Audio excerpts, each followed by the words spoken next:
what a pig. What kind of a pig attacks a dog? It's like, sir, you realize you're defending one animal by saying horrible things about another animal. Like, I'm a man of animals, but pigs really, if you attacked a pig, I'd be fine with it. But like that horrible fake, does anybody buy that? Like, if you're a troll at heart, I understand someone looking at that and be like, Tucker Carlson pretending he cares about dogs. Mm-hmm. But is there anyone out there who's like, yo, I didn't know this, but Tucker Carlson must really love dogs. I like him even more now. Mm-hmm. So bad. Yeah, it's everything about him is obviously artifice. He has crafted himself into the person he thinks he needs to be to appeal to a very select targeted group of people. He is maybe the ultimate grifter in the world. Maybe Donald Trump. Yeah, it's super fake.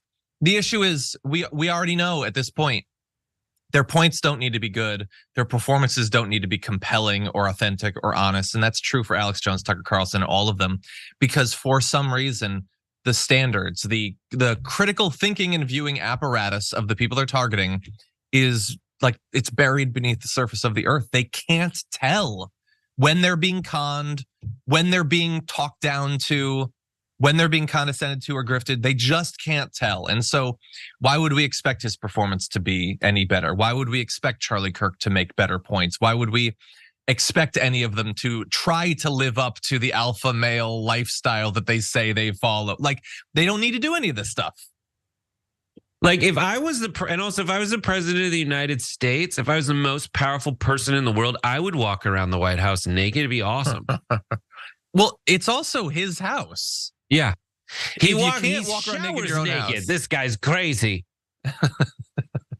I probably just wear the White House robes, which I assume are made of whatever resources we were able to extract from countries that we overthrew.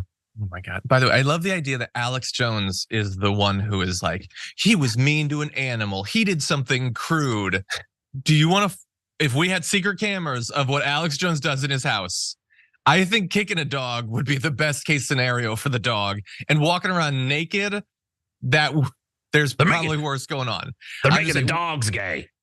Walking around slathered in pulled pork, I'm thinking is on the menu for that. I'm like, anyway, there's better stuff to attack Joe Biden on, but thank you. My garbage person of the week should not be a surprise to anyone who saw my coverage earlier this week. Let's take a look. Why am I the only person on the stage, at least, who can say that January 6th now does look like it was an inside job? That the government lied to us for 20 years about Saudi Arabia's involvement in 9/11? That the Great Replacement theory is not some grand right-wing conspiracy theory, but a basic statement of the Democratic Party's platform?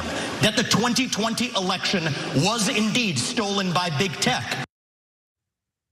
So Vivek Ramaswamy is my garbage person of the week because you just saw right there this well-educated person pretending to believe a lot of conspiracy theories to get people that he definitely looks down on and has no respect for to support him, including racist conspiracy theories about how good white people are being replaced by immigrants. He is, of course, like many Americans are, the child of immigrants, but it is to his political benefit to pretend that immigrants coming in is part of a conspiracy theory.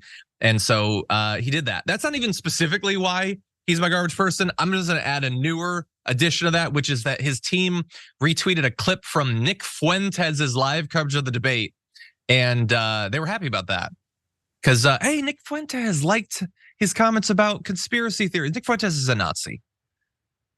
Okay, I thought they were pretending to care about anti-Semitism. I thought that was the game that they were playing on the right now. No, it's good to have the Nazis support you.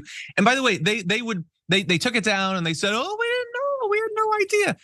The issue fundamentally is not that you retweeted a Nazi, it's that a Nazi loves what you're saying and that doesn't bother you. Maybe do a little bit of self-reflection if Nazis are big fans of your public commentary. Brett, what do you think? I mean, he's the biggest slime ball. He's inauthentic. He can simulate authenticity. All the things that he said are just insane. They're stupid, and they are only meant to build his brand among the weirdos who just cheered him in the studio. Like, and it's that what's this? Joe Rogan had Stavros or whatever his name is, a comedian who's Greek, whose dad's a Greek immigrant, on his show, and he's like, "Yo, I can't see any reason why you would allow people into this country unless you just wanted to do the great replacement theory." And Stavros is like, you're gonna let the immigrants, the illegals vote. Stavros is just like, my dad's been here for 40 years, he still can't vote. Like, you're making up the problem. And there's answers to all the rhetorical questions you're asking. The pointed questions you're asking have answers. Like, well, maybe you let people in because this is America. Yeah. And all the things you're saying happen as a result. We're going to Google it right now and prove that you're absolutely wrong. We're going to use it, get it from actual sources and not the weird stuff you're looking at on the internet. Yeah, it's just maddening. And in particular, like, he is a person who has so much education. He knows all of this is not true. Like, it's such a betrayal. Anyway, those are our garbage people of the week, but 55,000 of you voted for your garbage people of the week. Here's the top 5. Coming in at number 5 with 3% of the vote, you have Elon Musk pretending not to care about advertisers fleeing Twitter. That was a funny one. Number 4 with 4% of the vote, you have Marjorie Greene for being racist while trying not to be racist. Great clip from earlier this week. Number 3 with 6% of the vote, you have Tulsi Gabbard for downplaying Trump's plan to be a dictator and stating that if you are worried about Trump and claim that he is an extremist, you are calling for his assassination. Our runner-up with 23% of the vote, we have Speaker Mike Johnson for wanting to blur the faces of January 6 rioters to protect them from legal consequences. But runaway winner this week, 64% of the vote, and your community garbage person of the week, Donald Trump, for admitting to waging an all-out war on democracy. Although, to be fair, he's only going to be waging it on day 1. Anyway, thank you to the 55,000 of you who voted. Thank you, everybody watching live. Thank you, Brett, as well, for being here. It is great to have you on the show. Great to be here. Everybody watch Happy Half Hour. Wednesdays at 5:30 p.m. Pacific, 8:30 p.m. Eastern at twitch.tv/TYT. And if you have Prime, you can double your subscription for free. There you go. You can. TYT.com/Prime. And I'm going to be leading the first hour of the Young Turks later on today with Rayyvana and Jackson White. So definitely tune in there. For now, though, stay safe out there, stay sane out there, and I'll see you soon.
Welcome to Indisputable.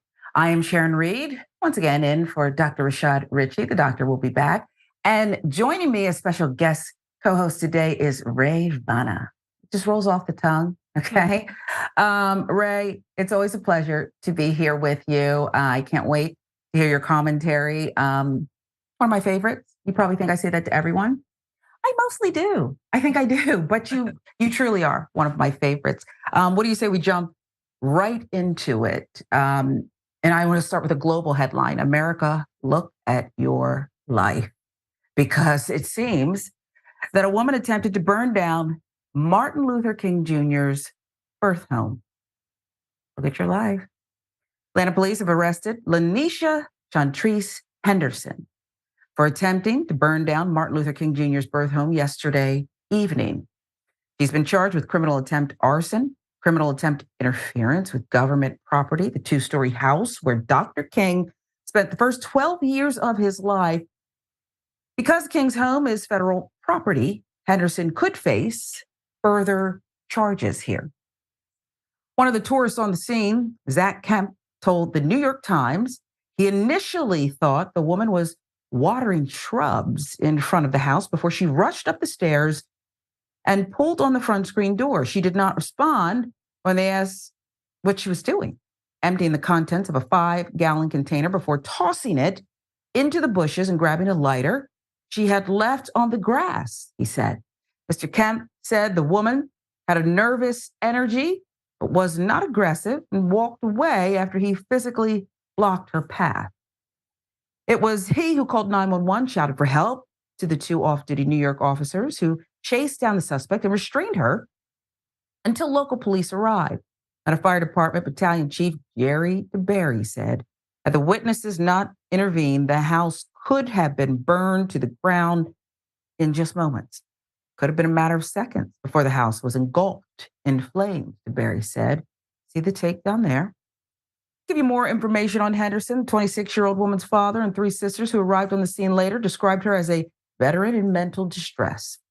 Mr. Kemp told The Times the accused was receiving a mental health evaluation before being transferred to the local jail, police said on Thursday night.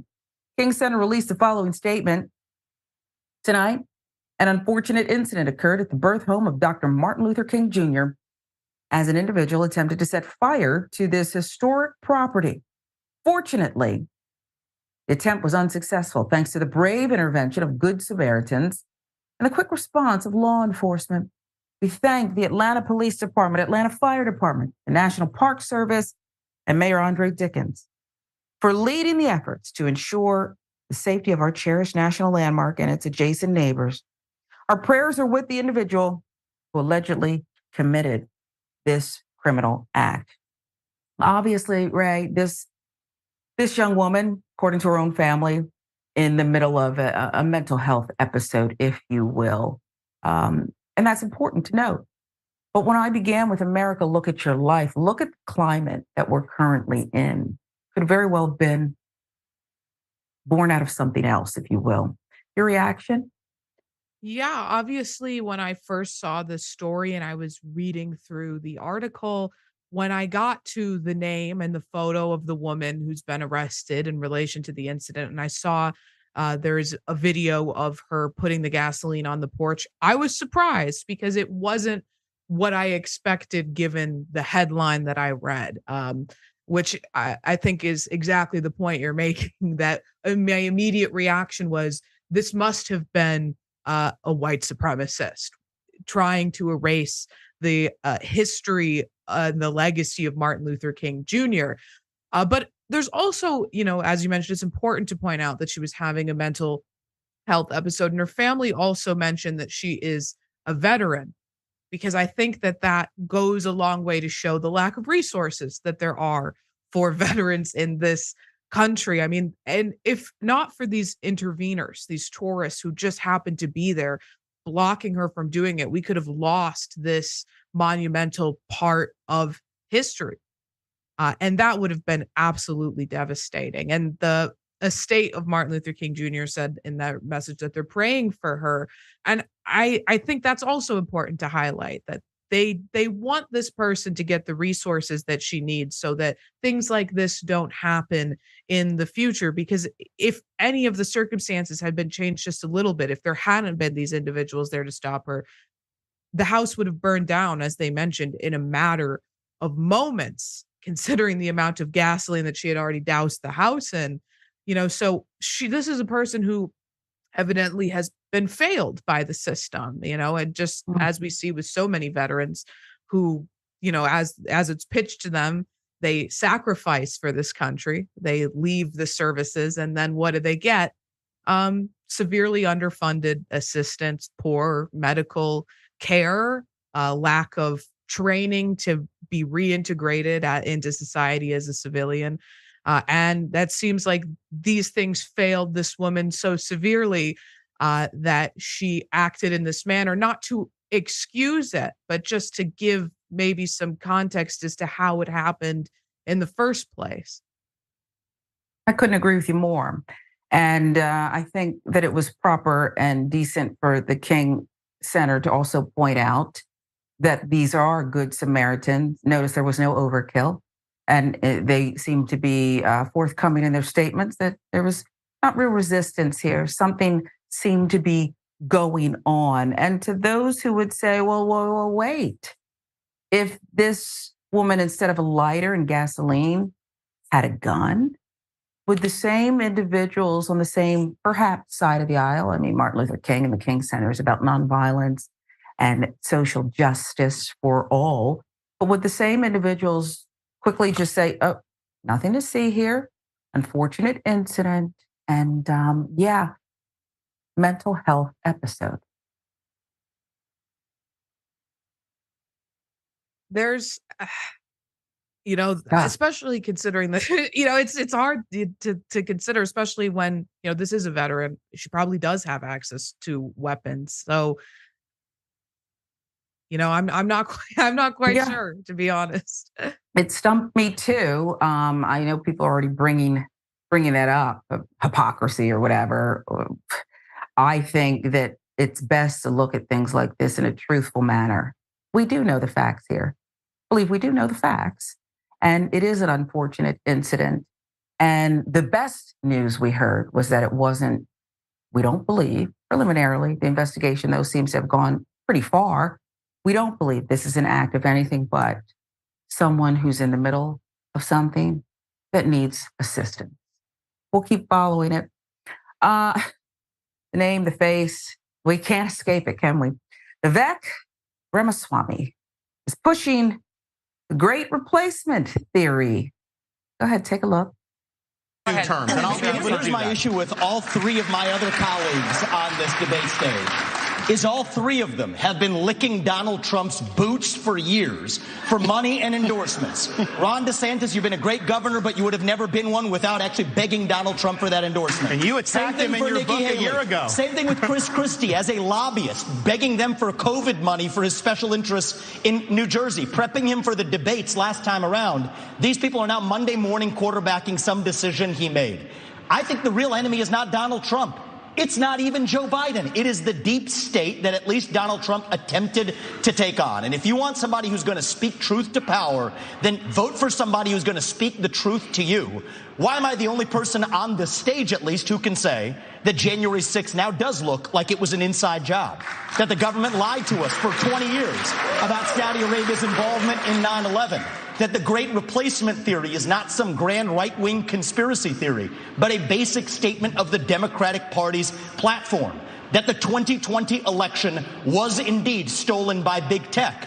That the 2016 election, the one that Trump won for sure, was also one that was stolen from him by the national security establishment that actually put up the Trump-Russia collusion hoax that they knew was false. There's a reason why I'm the only person on the stage who can say these things. That's what it's going to take, not people who are licking his boots one time and now Monday morning quarterbacking him and criticizing him when it's convenient. For the first 32 seconds, just a rough guess, he might have been on to something. But then, there we go. Wired with the details, the outlet acknowledges how for months, GOP presidential candidate Vivek Ramaswamy has been dog whistling extremist far-right ideologies and wild conspiracy theories. And then on Wednesday night at the fourth GOP presidential debate, Ramaswamy went all in. Boy, he didn't hold back. After blasting the three other debaters for turning on former President Donald Trump, Ramaswamy argued without evidence that the January 6th Capitol riot was an inside job. The 2020 presidential election was stolen. The government had lied about 9/11, and the deep state was responsible for all these things. Wired with the details. Then Ramaswamy claimed the Great Replacement theory is not some grand right-wing conspiracy theory, but a basic statement of the Democratic Party's platform.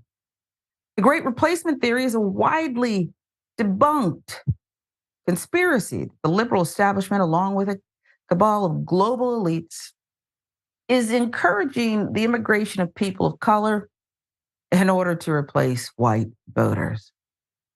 Wired noting there was immediate celebration from white supremacists online.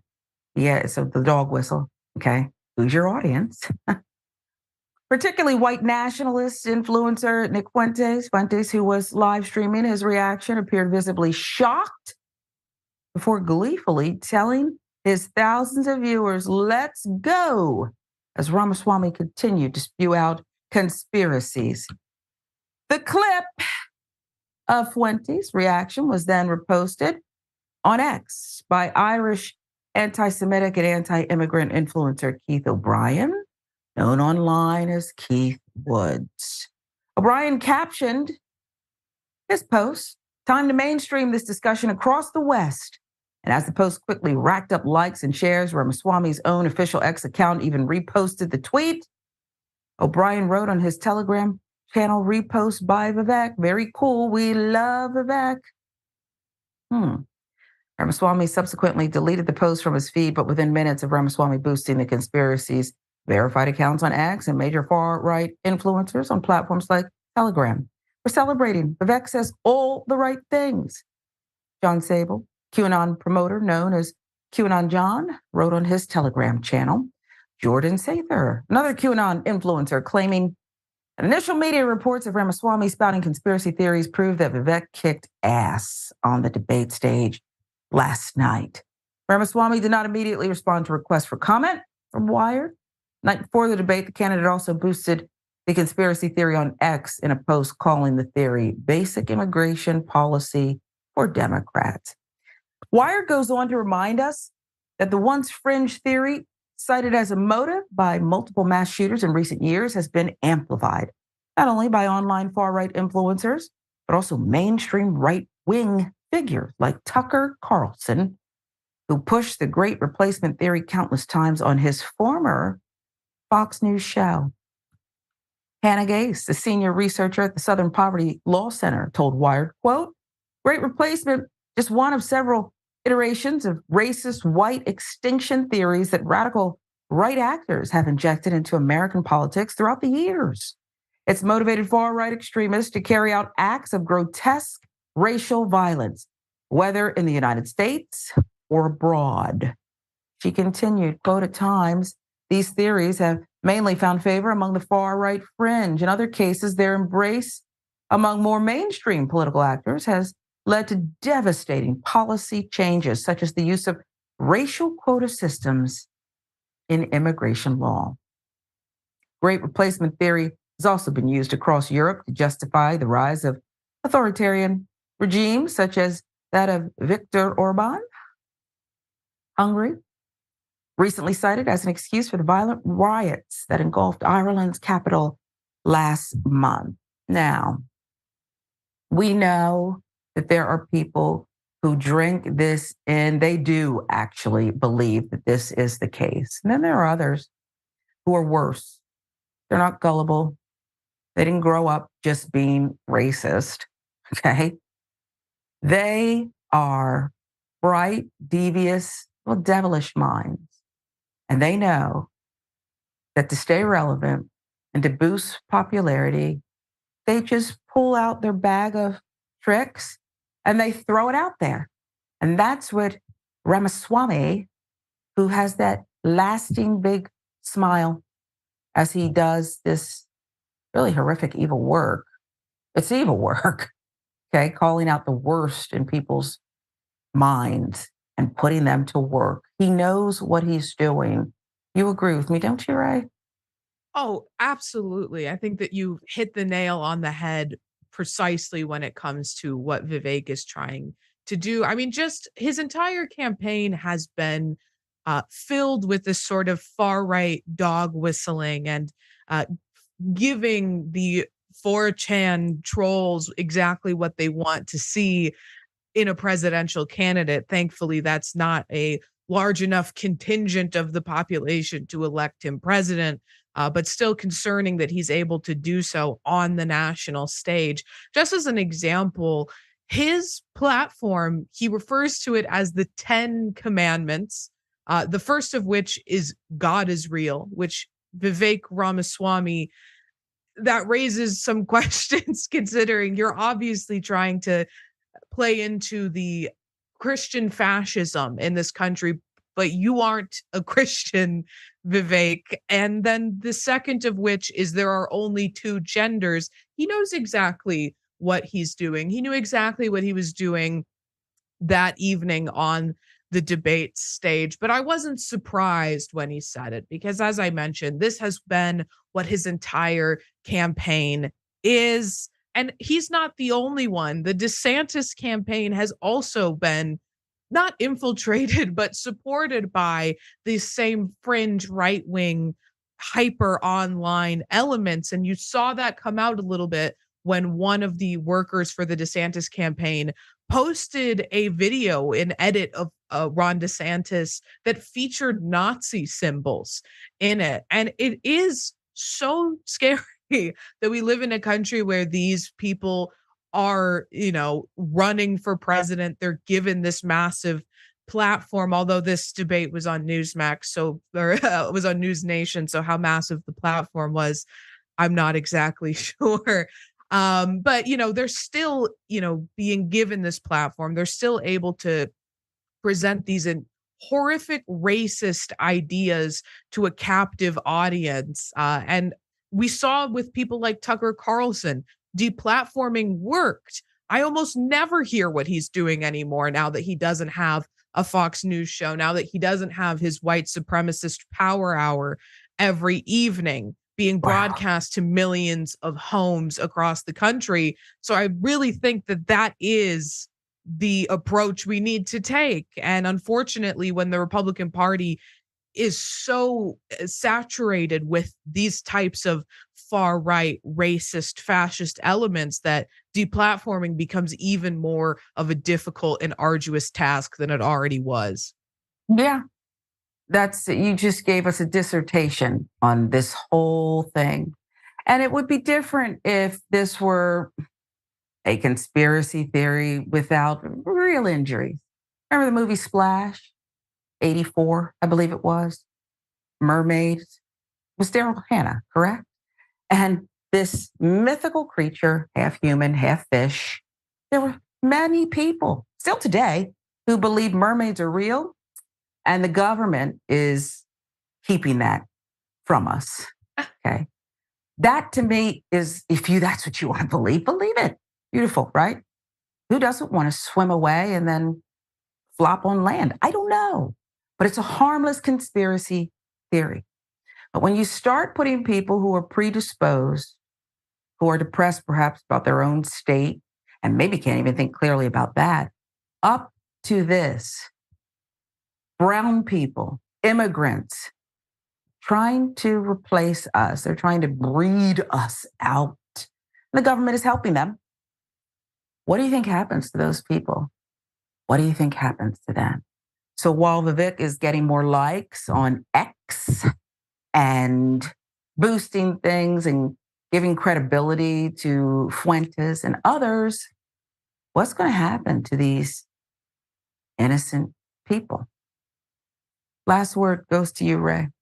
I'll just say this is a highly motivated group of, as I mentioned, they're small, but they are motivated and ready to attack. I am, not a large public figure, but a public figure. And I mentioned once that I am in an interracial relationship, and I was targeted by these far-right white supremacists, specifically on the basis of this ideology, telling me that I was an active participant in the white genocide, that I was supposedly trying to destroy our culture and our power in this country just based on who I love. And it was vicious, and it went on for a long time, and it made me very reticent to talk about my personal life online again. And if that's happening to me, then that's happening to so many people, so many public figures, so many influencers, or so many people who aren't public figures, so many individuals who are just posting a happy Instagram picture with them and their partner. And the backlash is vicious. And the point of it is to shame people into conforming into that behavior, to make their life so horrible that they either completely remove themselves from being online, just don't talk about their life anymore, or that they end those relationships. So we have to try to deplatform these people as much as possible, and obviously not give in to their ridiculous fascistic pressure. You are brave, you're courageous, you speak truth, and you're right, because I don't know, you don't look much older than 17, but let's say it was a 17-year-old experiencing love for the first time outside of their race.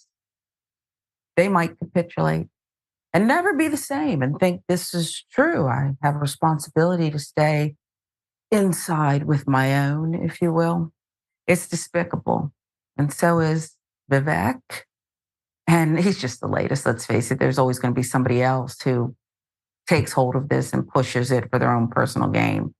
Much more indisputable when we come right back.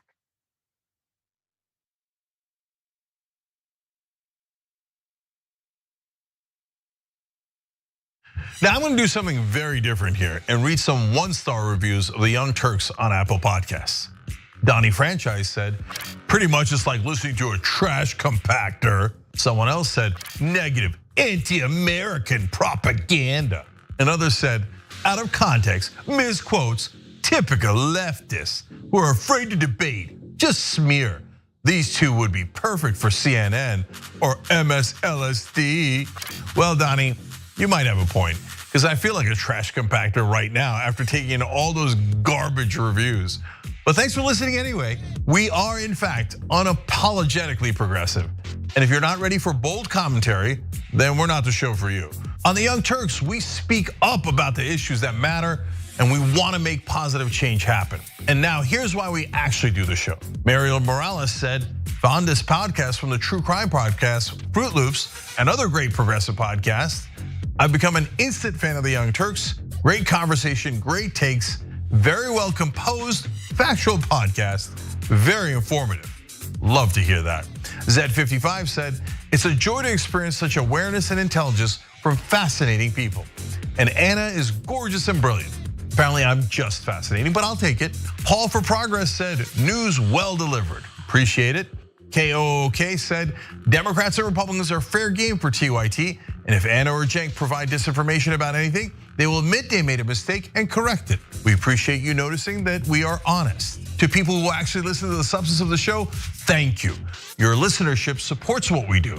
Leave a 5-star rating for the Young Turks on Apple Podcasts. Let's take the ratings back from the trolls.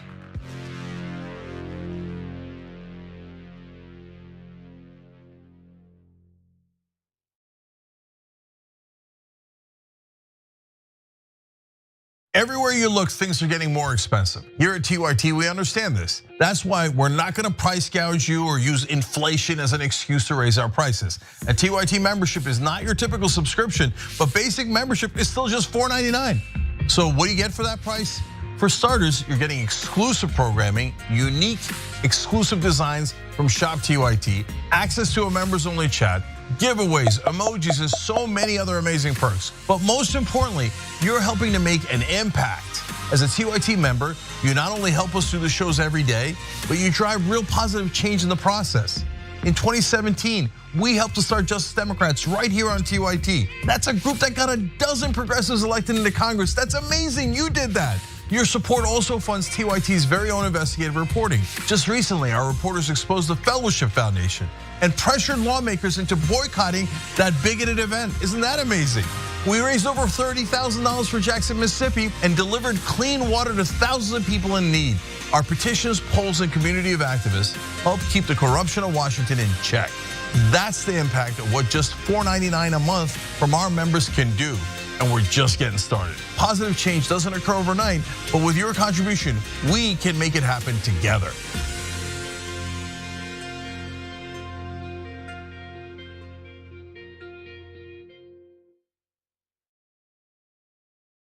Times are tough in America. The cost of living is through the roof. But mainstream media doesn't talk about the stories that actually matter to your everyday life. At TYT, we cover the stories that corporate media wouldn't dare to talk about. But we need your support to do it. You can't put a price on fighting for positive change. So become a TYT member at a price that's right for you. So that way you get to pick the price. When you go to tyt.com/join, scroll down to the name your price option, and you can become a member at a price point that makes sense for you.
Welcome back to Indisputable. I'm Sharon Reed in for Dr. Rashad Ritchie. Rayyvana is our special guest co-host today, and we have a lot more show for you. But first, you're loyal, you're truth seekers, and it's a hell of a community. It really is.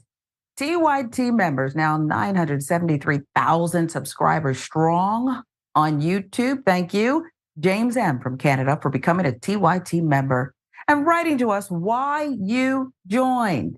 Right there, I can't afford much, but it is important for me to help you and the other folks at TYT fight this bigotry and bull blank. You're so right. Members make a difference, James. Become an American hero or a Canadian ally by signing up at tyt.com. We appreciate you always. I love being part of this community. It's where it's at. Let's give you some comments. YouTube. Sharon and Slavana. Hey, girls. Hey, thank you. Lady Funky. We appreciate you. Appreciate your contribution. To the woman who attempted to burn down Martin Luther King Jr.'s birth home, Kevin Bard says this is straight up bizarre. Well, it is bizarre. That was the headline. I couldn't get around it, Someone tried to burn down MLK Jr.'s birth home. That's what happened. E. Smith says in that neighborhood, the houses are very close together. The fire could have spread to other homes. Surely it would have. And I think the fire department said in seconds, could have been engulfed. Scott Smith says healthcare is available for vets, but it's not, to Rayyvana's point. Super easy to get access quickly. And when you need your meds, you have to rely on having them mailed to you instead of getting them immediately. Why? Can we not make things better, more accessible for people who dropped everything to fight for this country, whether you believe in the war or not? The people did what they felt they had to do, or what they were compelled in some cases to do. Vivek Ramaswamy. That's the pronunciation. I thank good team here for helping me. Pushing that great replacement theory. Cyber Gothica says Vivek started scolding the Satan. Is that the correct pronunciation? But ended up a generic tinfoil hat bigot. That's true. I don't like to call names mostly. Fridays. at 3 o'clock straight up. I don't like to call names, but gotta make an exception. Sometimes it is what it is. P. Marr, The Hustle, says the last debate he had to throw in every conspiracy theory in the current book of conspiracy theories. Yeah, this is what he did because he wants to stay out there. You think he has his eye on something specific, Ray? Yes? Yeah, I think that he's angling for a position in the Trump administration. He was the only one on the debate stage not willing to attack him. So, wow. Well, he's certainly qualified. Okay, from what we know, he checks all the boxes. So we'll see what happens there. We'll give you one more twitch about that woman attempting to burn down MLK Jr.'s birth home. But what purpose would it have served if it had burned? Well, some people would say this is America today, but again, a mental health episode suffered. And even the King Center released a statement that they are praying for. They wish this person best. Again, not an excuse, but these are the facts as we know them. At least there were people there and we had images to rely on and first-hand accounts, images, footage. Those things are important too as we continue to fight this phenomenon, okay? I wish you Karen would. You want to call the police on them for having a barbecue on a Sunday. I feel free! Back off! I'm going to tell them there's an African-American man threatening my life. Ven para acá, esta me deja loca aquí, va a tirar a uno de las American hero. Dude, green card. Súbete, déjala escalera ahí. Green card, please. Verification. How many jobs is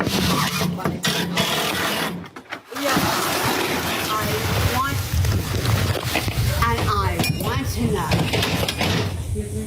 Yes. I want green card. I want to see your damn green card. I did not try to throw him off. Yeah, but you did. You see? You did. Okay, and I'm gonna prove it. I'm gonna prove it. You think you're yes, ma'am. going to? I'm going to get you in trouble. Well, go ahead, bastard. Knowing what kind of medication you are? I'm not on any kind. You are like drunk on something medication. I'm not drunk. But I promise you, this is not the way that you. I'm tired of your coming over here and taking our jobs. Taking whose jobs? You're not doing that job, ma'am. You doing that job? Show me your green card. Are you doing that job? I asked for a green card. How? What is it? We need a green card? Yes, you do. For what? You need a green card to be here? You need a green card. You need a green card to be here? You let them. I will show. I will tell every member of this association that they're hiring illegal aliens to do trash jobs. I walk with you to tell them. Come on. Yes. Let's go. Now. I go with you. Now I will call a meeting. She's leaving in 11 and 14. Thank you. Thank you, Chris. Oh, Miss Karen. I was just looking up. It is a Three Stooges skit. They're the Three Stooges. And then remember, I don't know, I think it was Moe's head who got stuck in between as they were taking the ladder away. I don't believe she was acting out that skit. This woman who's demanding a green card and removing the option to escape the roof. According to users online, incident happened in Georgia, shocker, back in September. We don't know much else, but do we really need to know much else? What are we going to do about people like this? Because normally, Ray, the options would be confront it or ignore it. But when you're stuck 2 stories up, you have to kind of deal with it and negotiate with this aggressive ladder thief Karen. I don't know what you do. I mean, I'm just glad to start with that nobody was injured in this situation. Amen. Because that easily could have happened. I mean, when you're working on a roof and, if you're standing on the ladder, she pulls it away, you fall down. That could be a serious or even life-ending injury. So thankfully, physically, everybody walked away okay from that. Although I would suppose that woman probably walked away from that situation with a wicked hangover the next day, considering how clearly inebriated she was in that video. But of course, being under the influence or of drugs or alcohol doesn't make you racist. She was already racist. Maybe it just emboldened her to do these actions. I think, and it's always sad to say this because obviously the people involved behaved, very responsibly. They recorded, they documented, and he wasn't like aggressive with her. And it sucks. I'll just say it sucks that the victims of this type of aggression, that this type of racism are expected to stay calm. They're expected to be the rational ones because they are the victims, and if he had freaked out and started screaming at her, even if it escalated the situation, he would have been well within his rights because what she did was she saw, a Mexican Hispanic individual. I'm not sure, but she saw a brown person doing a job, and she became so outraged at the idea that some reason she was sure that if he wasn't there, then a white person would be able to get that job, whatever it may be. And she was also so sure in her racist assumption that this individual couldn't be an American citizen, couldn't possibly have been born here, simply based on the color of his skin, or maybe he was speaking Spanish. To her, just by living in Miami, was indicative of someone not being American. How do we address this? I mean, it looks like maybe a community that would have a homeowners association. Yes. Hopefully they would act to, remove this woman from living there. Clearly, she's not capable of living in a diverse area or being around, people who don't look like her or talk like her or act like her. And maybe she needs some time to reflect and fix that. She needs repercussions and she should be charged. She should be charged, with an attempted assault on this individual, and potentially a hate crime. Yeah. And I think that's so important. Everything you said was important, but that last part, it's happening too often, not enough consequence for it. This is a hate crime. This gentleman could have been seriously hurt physically, like you said. There's also the mental that comes along with it, as if brown people are the only ones who are coming to this country. Okay, there's other people, Anybody could be from someplace else. And who are you, Karen, to tell us any different? And who are you to check people for their papers? And one other thing you said, Ray, that resonated with me. I'm not a drinker. Never have been. Can you imagine if I was drunk? Here we go. Okay, here we go. But I don't drink. If I did, I would still, though, be me, just another version of me on, 10, 20 maybe. I would get 3 dozen boxes of Krispy Kreme donuts instead of 1. That's who I am, okay? I wouldn't say things or eat things like broccoli because that's not who I am. Okay. This is who she is. Okay. A little bit liquored up, perhaps. At least that's how it seems. We'll move on. What's worse than a Karen and a ladder thief Karen at that? Well, I want a cackle of them. Double dose. You want to call the police on them for having a barbecue on a Sunday. I feel free. Back off. I'm going to tell them there's an African-American man threatening my life. How much they pay you to be here? Black people don't live here? Now y'all don't want to say anything about me being black? Black people don't live here? This is not my neighborhood? This is not my neighborhood? This is why you're here. This is not my neighborhood? No, it's not your I haven't lived here for 10 plus years. It doesn't I didn't go to the University of Miami and live here and commute? Okay. You don't have a brain. You got scholarship because that's what you got. This is how you went to the university. What does that mean? Because your brain. No, I paid the money. I didn't get a scholarship to UM. Trust me. My parents have money. That's why we live here. Black people have money too.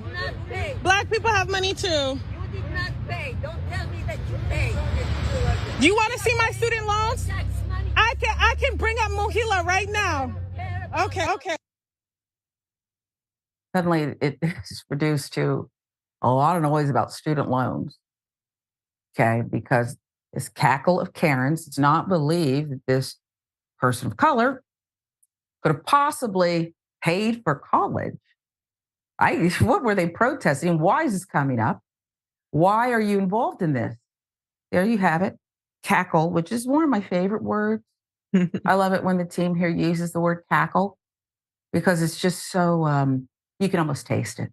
Okay, what's going on here? You almost taste it. What we can gather appears to have happened somewhere in Miami, Florida. Video was uploaded to TikTok on 11/22 by TikTok user T. And these people who are standing for something decided they wanted to pivot to something else. 2 other videos posted on 11/20. T had a prior verbal altercation with 2 other women who appeared to be outraged over her pro-Palestine protest. One of the videos, T can be seen holding her protest sign as drivers heckle and curse at her. What do you make of it, Ray? And this assumption, one of the things that bothered me about this video was the way the anti-Karen, will say, responded. You didn't do anything wrong. But you're immediately put in this position where you want to defend yourself against tomfoolery and ignorance. She's actually arguing that, no. My parents have money and they paid for my college, as if she got a scholarship or financial aid would make this okay and make this cackle of Karens, K of K, somehow valid in what they were spewing. That really bothered me. Again, nothing wrong, but what we're trained to do because we're under such assault from this nonsense. Mm-hmm. Yeah, and it definitely is nonsense because the assumption being made there initially was this Black woman can't possibly live in this neighborhood. She can't possibly live in this neighborhood simply made on the basis of her being Black. And it seems that that also comes from this being maybe an upper class, upper middle class neighborhood, wealthier neighborhood. So then they're assuming that because she's Black, she must be poor, racist. And, then I can empathize with wanting to defend yourself, of course, though there's no logic to the racism. It's, inherently illogical. Racism is inherently illogical. So when you start to have to defend yourself from nonsense, it's going to come out sounding maybe also a little bit like nonsense, although I can sympathize with her strongly about the student loans. Mohila also owns my student loans and I am drowning. I am drowning in them. I'll say I was happy to see that there wasn't that strong of a showing at their little pro-Israel protest on the side of a busy road. And it was very brave of her to come out and counter protest because she was immediately made the victim of racist assumptions. We didn't get to see the full altercation. She mentioned in that video when she took her phone out and started recording that they weren't acting as brave. We still heard them making racist accusations. So it makes me wonder how horrendous what was coming out of their mouths before she started recording was. But, the phone, didn't take away their nerve from, it would seem like, they weren't attacking her maybe as viciously as they were before, but they were still willing to be racist on camera. So not a great group of people. Maybe they need to be kicked out of that neighborhood. Yeah, I don't know if they were members of the same family, but this had they were generational, if you will, racist. Okay, you had the one woman who appeared to be a senior member of the group who was quite vocal and adamant. And then you had some seemingly younger members who were just as, they were equal opportunity spewing this really horrendous garbage. Okay, it's garbage. What more can you say? Wow. We'll keep chronicling it and studying it and seeing how we can remedy it. This is indisputable. I'm Sharon Reed in for Dr. Rashad Ritchie. Rayyvana is our special guest co-host today. We're right back.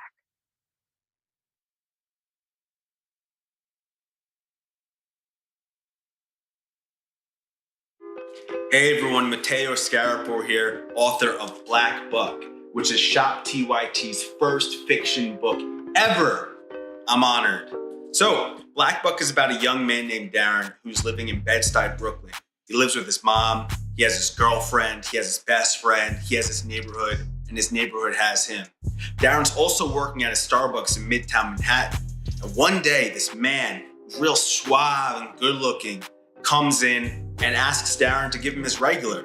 But for some reason, Darren says no. This man named Rhett Daniels, who's the CEO of a startup called Someone, located on the 36th floor of the same building, is impressed. And he invites Darren upstairs, and then he extends an offer to join his elite sales team. Darren reluctantly joins, and he soon realizes that he's not the only Black salesperson there. He's the only Black person in the entire company. So he goes through hell and back in order to make it to the top. And once there, he has status, money, power, but he says, you know what? I don't like being the token Black guy. So he hatches a plan to help other people of color infiltrate America's tech startup sales teams, redefining what it means to be a minority in the workplace. This book definitely, if you couldn't tell, touches on many things that are relevant to this moment that we're all living in right now. But it's also connected to the many moments in history that have come before today. I hope that you read it. I hope that you enjoy it. And if you want to order a copy, go to shoptyt.com. Thank you, be well, and happy 2021.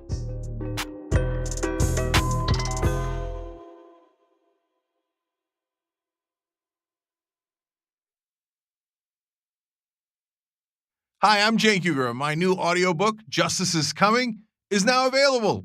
So you can start listening now at Amazon, Audible, or wherever books and audiobooks are sold. Don't allow the powerful to see you feeling hopeless. Even if you do feel hopeless, wallow in your pity and your misery. And I believe me, I do it all the time in the privacy of your own home, but never let them see that they're getting to you. Never let them think that we're gonna give up or that we feel defeated or deflated. You gotta put your game face on and you gotta keep fighting. The rest of the news media says you should not fight for positive change. If you do, you're not really a reporter or a journalist, because reporters and journalists don't care what happens.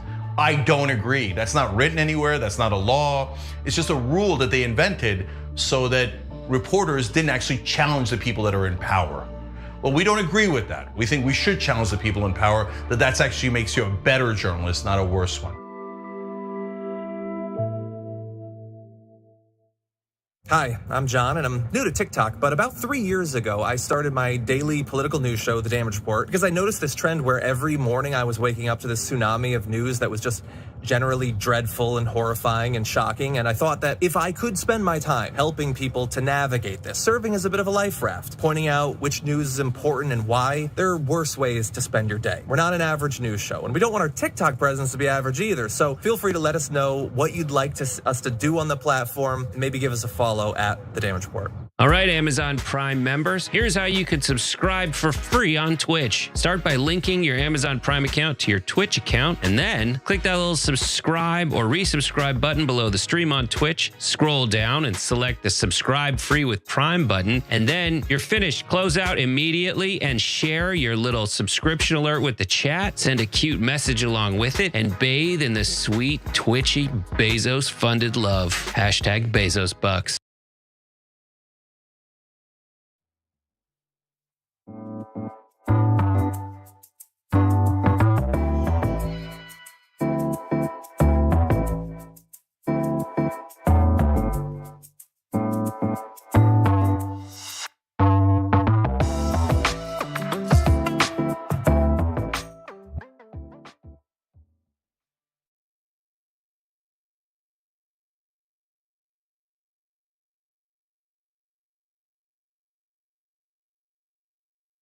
Welcome back to Indisputable. Sharon Reed alongside Rayyvana today in for Dr. Rashad Ritchie. Honored to be here, filling in for the good doctor. The comments, you all are very active today about the bigot Karen who took the workers' ladder from them, leaving them stranded on the roof because it felt like that's what she could do. Cray Souffle is calling this a reverse Romeo and racist Juliet Karen. I think that is quite accurate. Please no curtain calls, thankfully. Cray, you're right. You're right, okay? We've seen this production, and that's a wrap. Okay, thank you and good night. Brett Campbell, aka Dragging My Ass, or maybe it's Mouse. Karen needs to be charged with reckless endangerment. Couldn't agree more. Ray and I agree. Needs stiffer penalties here, and it is a hate crime, as Rayyvana said. Ginny B has this to say: charge ladder Karen, false imprisonment. That was her trapping that worker with no way out. Ridiculous. Indeed. More from YouTube. FM says this: white supremacy is not modus vivendi. Removing the ladder was a clear threat of harm. Arrest her. And Snack Panther says, Karen got a multiple dose of Fox News and Karenicity to get that effect. One more for you. Cackle of Karen protesters revealed their bigotry. That when Karens get together, boy, they really feed off of each other. It's a mob mentality. It really is. Better Man 24, I love the thought that if you received a scholarship, you aren't a scholar. That's a good point. And you make it so simple, okay? When you just reduce it to that. Foolishness. Again, generational foolishness. This next one is, it's hard to report. Images hard to acknowledge, but this is what's out there. This is what happened, folks. Cop slams a special needs second grader to the ground. Wyoming, the parents of a second grader have filed a federal lawsuit claiming that a deputy in Laramie County violated their son's civil rights. Edited footage of the incident shows the school resource officer tackling the 8-year-old to the floor and admitting to giving him a bloody nose during an incident at Freedom Elementary School in Cheyenne, Wyoming, last year. Parents allege that Benjamin Jacob, resource officer and a member of the Laramie County Sheriff's Department, beat up the second grader and deleted the body cam footage. Jacob, weighing 280 pounds at the time of the alleged attack, the boy, 68 pounds. I did the math. What is that? 212-pound difference. When can police use physical force? In defense of others, I think, is one thing. If they feel threatened, perhaps. Okay. A second grade special needs student. There's more. According to the lawsuit, February 2022, the child, who is identified in the court record only as JD, has been spending his lunch recess in the principal's office in accordance with his customized, individualized education plan, IEP. Issued because of his neurodivergent disability. After lunch on the day of the incident, as the second grader sat at a desk in the hallway, he received a reprimand from a teacher and a principal for his remarks to a cashier in the school's lunchroom. The deputy joined the group. Lana Blackstar with the details. Okay, now let's set that up right there. Second grader, accused of doing something in the lunchroom, mouthing off in some way. I didn't see anywhere here in the reporting that they asked for an officer to join them to get this situation under control. Well, the officer, I picture like waddling up to the scene and inserting himself, because that's what people in my mind like this do, okay? They look for trouble and overreact. Just me. Without being asked to intervene, there it is, in the conversation or to enforce disciplinary action, the deputy grabbed the child and forcibly wrestled him down to the floor. The claim staged Jaquel repeatedly slammed JD face down onto the floor of the conference room, causing multiple bleeding facial injuries. Body cam footage shows the deputy holding the boy's arms crisscrossed behind his back with his face to the floor. Now, who told you to do all that? Was that in your manual? 212 pounds more than the boy, and you want to go WWE. Nobody asked you over here. Nobody told you to take it there. As the boy is being smushed into the floor, the video shows JD struggling to breathe, crying uncontrollably, begging for the officer to stop. Fight me again, the deputy says, as the boy yelps in pain. Ow, ow, ow. I won't. No, you just bit me. Do you want to try this again? Jaquel asked the child. Body cam is blurred As the officer continues berating the boy who's already restrained on the floor, the boy cries out, "I'm sorry. Ow. Put your legs down." Deputy barks, "Ow, I give up." The boy says, while the deputy snaps orders at him to cross his legs. When JD asked Jaquo to let him go, the officer says, no, you don't get to win this now. It's all me. You understand me? And guess where it's going now? You just tried biting me. I should be taking you to jail for assault on a peace officer. This goes under the headline of "You sound like a fool." You sound like a fool. Okay? After hearing the threat of jail, the 8-year-old whimpers, "I give up. I had to put my hands on you," Jaquo says. Towards the end of the video, "because you started kicking me. I put you on the floor, then you decided to try and bite me." He stated again to the child, "If you were an adult, you would be in handcuffs and out in my car right now. This is the second time you try to do something to me because I am trying to control the situation because you are out of control." Partial video shared with the public is 8 minutes, 44 seconds long. Shows him trying to calm the boy down when he seems unable to catch his voice. Oh, I wonder why. Time of the assault, the student was not suspected of any crime, was not under arrest, did not possess a weapon. Also, when the boy's father, Ishmael de Jesus, asked Jaquo why he assaulted the boy, the peace officer answered, "Because as a law enforcement officer, that's my primary function." We're still under that headline, okay? And maybe I'm dumbing it down too much, but that's the headline I've come up with, okay? Fool and foolishness. The complaint was filed by attorney Matthew Holtzman, who pulled data. I love it when attorneys pull data from a written report by the principal. Holtzman says the assault has traumatized the young boy. JD is still trying to process this and recover what happened to him. And he has nightmares about this. It's something that has truly changed the person he was, a little boy that was growing up and becoming a third grader, he said. Lawyers for the parents state that while the footage is disturbing, there are portions of the assault that were purposely deleted from his camera in an effort to conceal his wrongdoing. As per the lawsuit, the deputy remains employed by the Laramie County Sheriff's Office. Nevertheless, Laramie County School District 1 has stated that the deputy is no longer assigned as a school resource officer in any of their schools. Another aspect highlighting the deputy's actions, underscoring their potential criminality, is that Wyoming law explicitly forbids the use of prone restraint in schools.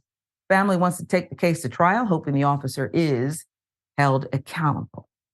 And here we are. This is where we are with this situation. Here is Laramie County Sheriff Brian Kozak. So this, Rayyvana, the quote, according to the parent, the father, who said, what'd you beat up my kid for, basically? Because that's what I'm here to do, something to the effect. Really? I believe there's one truth in that statement. This resource officer, peace officer, deputy, actually believes that is his job. Mm-hmm. That he is in control, and he wanted to control this boy who weighed 212 pounds less than him. And, I don't know, just like when you use a taser on somebody, they kind of legs flying, tried to bite me. Wow. Your reaction? Well, first, my reaction, just to that quote from him is that first of all, if he believes this is his job, but if he's willing to treat a child like that, he'd be willing to treat an adult like that. This is an officer who believes that any perceived slight against him, any perceived disrespect is a justification on his part to use violence to try to control that individual, no matter how small and harmless they may be. I'm glad we're covering this story. I hope it continues to garner national attention because it highlights violence against disabled children that happens in schools. It's not just this one. I know it's not just limited to this school. Obviously, I've worked in disability law, but I also worked in schools for disabled children. So I've been trained in therapeutic crisis intervention. I know that the proper way, if this child was harming himself, or physically harming another child, that would be the time you intervene physically. And the correct way to do it, so that you don't harm the individual, is a bear hug, essentially. And then you walk up to the wall and you sit down. You use the wall to help sit down, and you sit there and wait until the child calms down, and then you talk through what happened. But that's a last resort, only to be used when the child is physically harming themselves or another child, because that kid is not a threat to you. You know, he says that the child kicked him. He's sitting at a desk. Maybe he's just swinging his legs, accidentally hit the police officer, or even if the child meant to do it, he's 7. You are a grown ass man, and that is a 7-year-old child.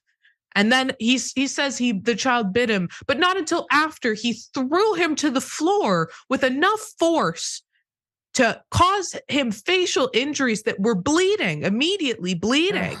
And they didn't get the nurse, which would be a protocol no matter what type of restraint you put a child in. But I'm glad that we highlighted that those types of restraints, prone restraints, are outlawed in that state. They're outlawed in a lot of states. They should be outlawed in every state, because they kill children and adults. But what they kill children in schools when they use those restraints against them, not infrequently. That's why there are strict regulations in some states around using those types of restraints. I mean, clearly this isn't, just an individual who shouldn't be around, children in schools. This is an individual who shouldn't have any position of authority, any power over other people in any capacity. Clearly an officer willing to abuse the power that he's been given. And I'm glad that the family is filing these lawsuits, because there needs to be justice. But unfortunately, that traumatic experience, the threat of being arrested, the physical abuse by an adult, can never be undone. Yeah. And that's trauma that this child at a very formative age is now going to have to live with. This officer has created a massive distrust in adults, in authority, and this child. And they might be able to secure a large hopefully settlement. Yeah, hopefully. But will that ever undo the damage that has been done to this child? No, you can't ever make that person whole, especially not at such a young age. So this is truly distressing. I'm glad we're highlighting this, but it's not just him. It's not just this school. I've worked in these schools. I've seen the types of people that they're willing to hire at these institutions who are not cut out for the job. Comes down to mistreatment of disabled people and, underfunding education in this country. Simple as. Yep. And you can go on and get officers, deputies, whatever, like to quote, out of schools. Mm-hmm. They don't belong. And the fact that he's out now and back on the streets, presumably, is disgusting as well. And, the layers of trauma, that's really what you're referring to. A grown man beats and could have done worse to this child. We didn't hear anything about the other 2 adults who I'm thinking were afraid to intervene and allowed. Nobody asked him to enter the conversation. I don't know what happened in the lunchroom. And you know why you don't know either? Because it must not have risen to any kind of level that would lead to this. Mm-hmm. Okay? Nothing justifies this use of force. Not a thing. Not one thing. And yet, children, special needs children, they're not worth anything. Not worth anything. This officer was like a cat with a little mouse, toying with it and playing with it and taking out all of his frustrations on, I didn't even hear about any kind of radical behavior of a child. I just heard child behavior. Mm-hmm. And up until the point that the child was physically assaulted, the child wasn't violent. That's what the report would surely reference that or make it up even. They didn't think to make it up this time. Outrageous. And then the father, who must be an overly decent man, wants to know why you assaulted his child instead of taking on another man. Okay. This is disgusting. Last word is yours, Rayyvana.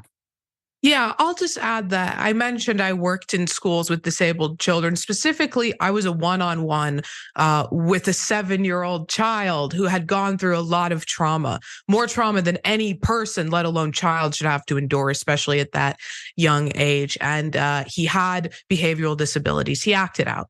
And some days he hit me, spit on me, pulled at my hair, swore at me, clawed at me with his fingernails. But I never put my hands on a child. I never put him in a restraint simply because he was attacking me, because there was a huge difference between me being an adult and him being a child. He wasn't a threat to me. He was a child in distress, and I had tools at my disposal to use to help calm him down, to de-escalate the situation, to intervene, and to teach him when that situation arises in the future, how we can address it differently.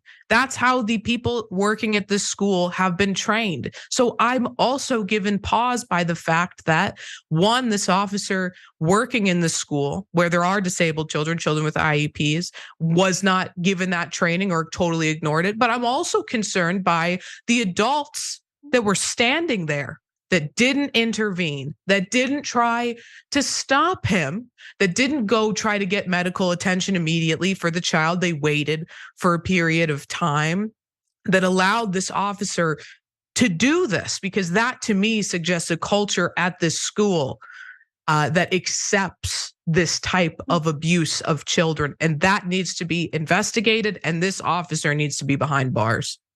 All right. You're valuable experience is just so helpful here, because when you related your own experience, I think you began by talking about what a 7-year-old child had been through. And as a result, what symptoms the child was left with, right?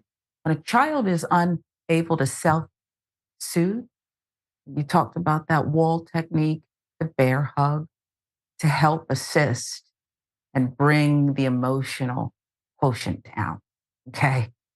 None of that was done here, unless the training was, in some kind of outdoor, only the strongest can survive, tear up the environment reality show.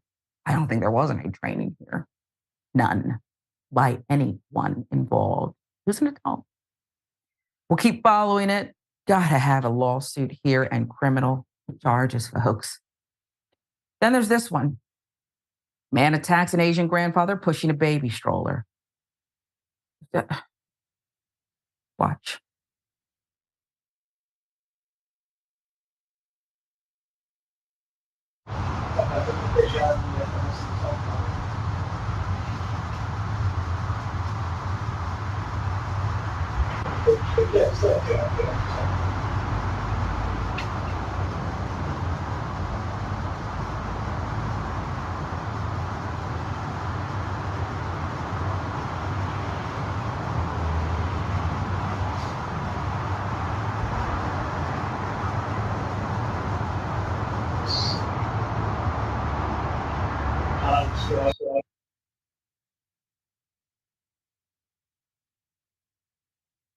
Life.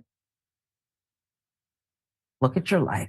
According to reports, KTLA, NBC Los Angeles, just one day after security camera footage showed that man. Look at the stroller. Why don't you look at the stroller too? That man sucker punched an Asian grandfather who was pushing his 10-month-old granddaughter in her stroller. Calabasas, California, this took place. Kardashians live there. Others live there, right? Not safe. Not safe for some people. Happened on Tuesday. Los Angeles County Sheriff's Department says they've arrested this attacker. KTLA reported the older man suffered some broken bones. His granddaughter was left bruised. The grandfather, a man in his 60s, called the LASD Tuesday evening to report the incident. Wednesday evening, LASD announced they'd arrested 29-year-old Angel Sanchez Jr. in Oxnard on a charge of assault with force likely to produce great bodily injury after releasing these images following the attack. Sanchez is also suspect in another attack on a 14-year-old Asian boy same afternoon. Teenager Nathan Manyari spoke to NBC Los Angeles saying he was on the way to his boxing gym when a man randomly attacked him. Manyari said of the ordeal, quote, "He just came up from behind me, grabbed me. He tried to hit the back of my head first, and then he tried kneeing my body. I protected myself pretty good. I hit him in the stomach, but I wasn't really that effective. He kept grabbing my shirt. He threw me. He kind of tossed me in the bushes. I rolled down a little hill. He just walked off, didn't say anything." Yarny said he immediately ran to the gym and told his coach what happened. The teenager suffered scratches and bruising all over his body. He said his boxing experience helped him stay calm. Now 14-year-olds need boxing experience. Police report pointed out that the victims share the same ethnicity. It said the motive for the attacks is still being investigated. LASD keep investigating. What I've seen, random attacks. I didn't see any provocation here. I saw a disgusting being harm 3 people. The youngest, 10 months old, 14-year-old, and a 60-year-old grandfather. Is breathing a crime? How about walking to where you're supposed to be? Is that a crime? I think I see what this is already, but LASD keep investigating. Rayyvana? Yeah, absolutely. Keep investigating because, this is obviously a pattern where we see that indicated just by the fact that they share the same ethnicity. I think that's a clear indication of a hate crime. I would hope they would see that too and charge him accordingly because this is an individual who should be removed from society. This is someone who went on an attacking spree with, no mind to the age of the victims, willing to assault an elderly man, 14-year-old, and a baby. This is someone who I'm glad he's arrested. This is someone who should be removed from society, poses a real danger, truly a menace. But I think that the indications that this is racially motivated are absolutely clear. And you're right, they need to keep investigating so that we can see that they take the appropriate legal actions against this individual. Yeah, it's not admissible in court. And I'm not a trained investigator, but I would rely on it. My spidey sense tells me that when you walk up to a 60-year-old man pushing a baby stroller, and maybe even heard baby cooing in there, I don't know, you don't see them as human. If you did, you wouldn't be able to do that. Mm-hmm. You wouldn't be able to do that. I wouldn't even, I've done some acting, and you just play the part you're given. I don't know if I'd want to act that out in a movie. What are you going to draw from? You're supposed to draw from something in you to bring life to the character. This is a sick individual. And if you believe that there are only 3 victims sharing the same ethnicity, I think you might want to let it marinate and consider option B. This is Indisputable. I'm Sharon Reed alongside Rayyvana, offering her extraordinary commentary today. Much more indisputable. We'll stay on for just a little while longer. In for Dr. Richie today when we come right back.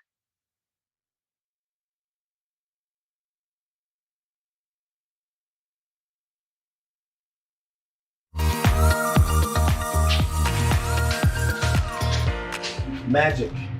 It's showtime. And say 45 minutes. I'm hosting today. Now, I know what you're thinking, Jerry, your face is already perfect, but you know what? I still need to apply some makeup. I went through this process, right, a few years ago, when I realized that I was gonna have to wear makeup on the show. I had to go through, finding out what my undertones were. You guys know what those are? I got my MAC Cosmetics. It says SPF 15 foundation, broad spectrum. But apparently what I have is red undertones, and I think pores are not supposed to be seen. I need all these things to be confirmed for me. These sponge things don't work for me. You gotta use your hands. At least I do.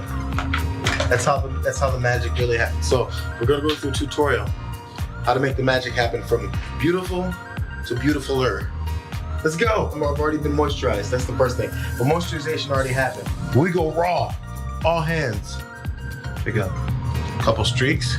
This is the guy way of putting on makeup. We got dots.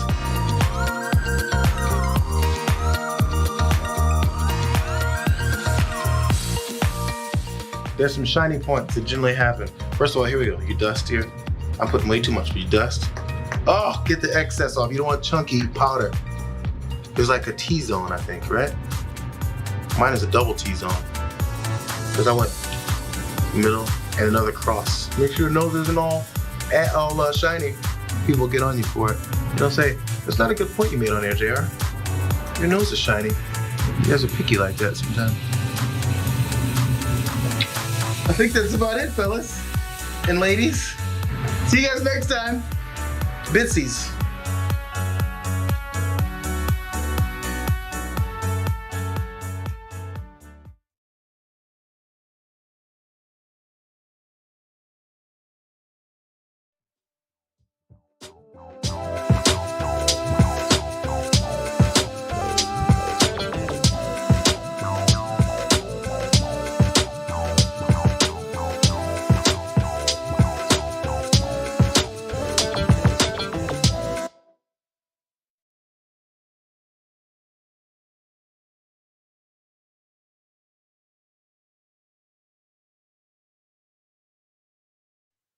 Welcome back to Indisputable. I'm Sharon Reed in for Dr. Rashad Ritchie. Rayyvana is here as our special guest co-host today. Let's give you some comments. You all tuning in and speaking out. TYT member Mo Fury says this about the cop who, still cop, slammed, injured a special needs second grader. 212-pound difference. Really? You felt threatened? Okay. Mo says, you are correct, Rayyvana. Cops are trained that any slight against their ego is equivalent to a physical threat. That's right. Who needs a code, right? Who needs that they refer to this and you violated this? They don't really need it. It's just, you offended me. Maybe even didn't like the way you looked at me. Don't you dare flip them off either. It's not written in the code, but that could get you tased or worse. You're right. YouTube, same story. Cyber Gothica says, when children are cops, victims, it's even worse. And it's revolting. Well said. Black Panther says, PSA for the day, don't be a cop or soldier. If you a damn coward, become an influencer instead. It's a thought. It's a thought. One more for you. I don't care. Code SM96 says, I don't care. If I do a life sentence for that, it would be for the defense of another person. Somebody should have jumped in to help this kid. Somebody should have jumped in to help that grandfather. Okay, the baby, the boy. Didn't look like there were people around, but somebody must have seen something. And not to put the onus on people to rescue you from a filth bucket who's going around doing this, but the helplessness that some people feel just by, again, just going for a walk, just breathing, proud to go to the gym and learn a craft, and then I'm attacked. Assaults come in many forms. This next story. Chili's, you know, the chain restaurant, Chili's, refused to serve Black family unless they paid in advance. It's Chili's. You don't even have to pay for buffet in advance, I don't think. You pay on the way out. I mean, as much as I want. And pay the bill after. Federal discrimination lawsuit alleges that a Chili's restaurant in Denver refused to serve a family of Black customers unless they paid in advance. Now, why would you do this? Complaint states that Markeisha Utrell Smith went to the restaurant on April 30th, 2022 to celebrate her birthday with her husband and 2 children. She and her family were seated. The manager approached them and, quote, demanded that Ms. Utrell Smith provide a valid form of payment up front prior to taking her order if she wished to dine at the restaurant. Again, according to the lawsuit filed on November 28th. To justify that request, the manager accused Futrell Smith of not paying for her meals during previous visits, a practice known as dining and dashing. However, the complaint goes on to say that the manager couldn't provide any evidence to back up those claims. Now, if someone had stolen from you in the past, dine and dash, and you recognize them come back, would you ask them to pay or would you just ask them to leave? Maybe you would be holding on to the security footage and you would have already called the police. Maybe you would have kept them there and said, I'll just get you some water. We're a little busy. You call the police. If that's what you did before, I don't even know why I would be entertaining this, but okay, what he said. No evidence to back it up. Futrell Smith then approached a waiter named Jacob who had served her family on different occasions at the restaurant and asked him point blank if he had accused her of walking out on her bills. Suit states that Jacob never reported her and said she and her family were frequent loyal customers at Chili's who always paid their bills. Complaint also says that Futrell Smith and her party were the only Black diners in the restaurant that night. No other customer had been asked to pay for their meals up front. Atlanta Black Star filling in the details. As a result of the manager's actions, Futrell Smith was left frustrated, angry, embarrassed, and humiliated in front of her family and the other patrons at the restaurant, according to the complaint. As of the date of filing this complaint, Chili's has been unable to provide a legitimate, non-discriminatory reason that the woman was singled out, accused of theft, and denied service without a valid form of payment up front. Well, let's give you the response from Chili's. Okay, I know they want to handle this, right? I'm sure I don't know why a lawsuit would be filed. They would have already, well, let's see what happened here. A Chili's spokesperson sent a statement to the Denver Post, which first reported this story, stating that the company is aware of the lawsuit. We value every Chili's guest and take the responsibility of fostering an inclusive environment for all very seriously. We do not condone or tolerate discrimination of any kind, as the safety and well-being of our team members and guests is a top priority. Colorado's Civil Rights Division declared Chili's violated state discrimination laws, and that's a big hurdle. They don't always do that. You have to make your case and get over this threshold first, folks. They did it. Futrell Smith did it just by using the facts here. They allowed Futrell Smith to proceed with her lawsuit after filing a discrimination charge. She seeks a trial by jury. Wants the court to rule that Chili's violated both federal and state law. She also seeks compensatory, nominal, economic, consequential, and punitive damages and other forms of relief. Sounds good to me. I don't know what Chili's condones or doesn't condone, because I don't know why someone would be made a manager. You have to go through a special training, I think, to become a manager. And usually, whomever you work for, if there's strong leadership, they set the tone for how they want you to conduct their business. So I don't know, despite the statement from Chili's, what they do or do not condone. Is there any other reason you can think of, Rayyvana, that this family will be told they have to pay up front at this? Is Chili's a 5-star restaurant? I don't know. Okay. I would pay up front. Well, maybe I do pay up front at McDonald's. But you understand what I'm asking here. This is cuckoo for Cocoa Puffs here. Nonsense. Right. Absolutely. And I think you made an excellent point. If you thought this was a family that had previously dined and dashed, why the hell would you seat them in the first place? If they actually believed that this was, well, first of all, it'd be pretty stupid for someone to dine and dash and then come back to the same exact place and think that they wouldn't get caught. But that aside, what would be the purpose of asking them to pay up front? Why would you just not ask them to leave the establishment? And that's because that wasn't actually what they believed. They just didn't want to allow this Black family to dine in this Chili's. It was pure racism, especially coupled with the fact that she spoke with the server that had served the family before, and he said, no, great customers. We love these customers. Fantastic. Always pay. It was clear racial discrimination, which is how they were able to, overcome that hurdle, as you mentioned, to get permission to sue for race discrimination.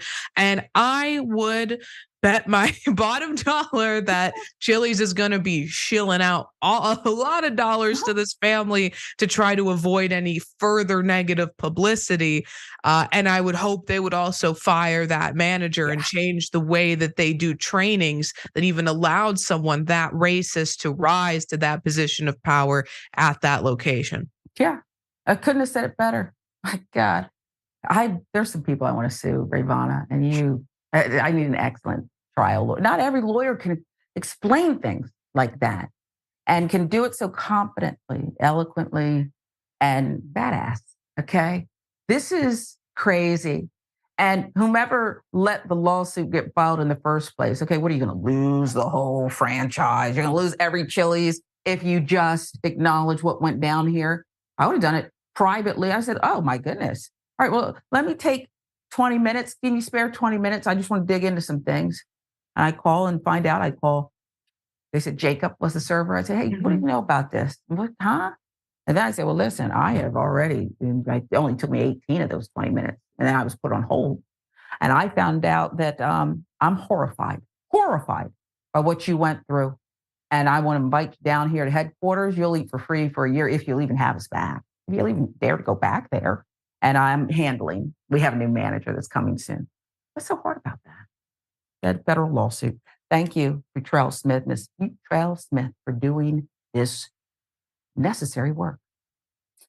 Substitute teacher arrested for mooning students. Is this SNL? Is this the update desk? Why? Well, I'll tell you. Per the Sacramento Bee, Northern California, Stephen Canciani, substitute teacher at Anderson Middle School in Shasta County, was arrested Tuesday after he reportedly exposed his buttocks to students inside a classroom.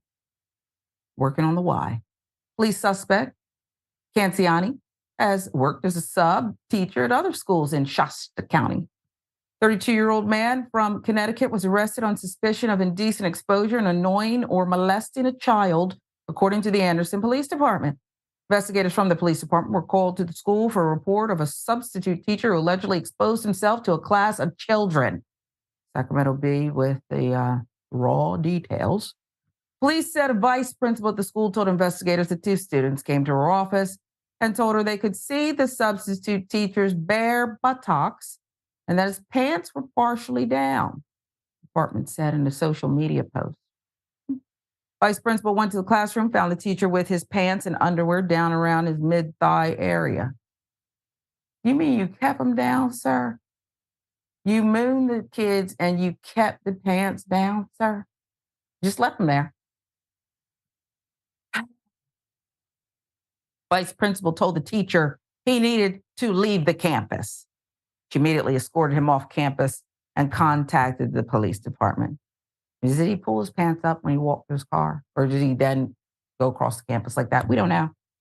Investigators questioned several students in the classroom, later obtained an arrest warrant for the substitute teacher. Police spent the afternoon and evening gathering information on the teacher's whereabouts and arranged for his peaceful surrender at about 8:30 p.m. Tuesday at the police department, according to the Post. Teacher was arrested and booked at the Shasta County Jail. He was no longer listed in custody Wednesday afternoon, according to Shasta County Sheriff's Office custody records. Shasta Superior Court online records did not show an arraignment had yet been scheduled for him.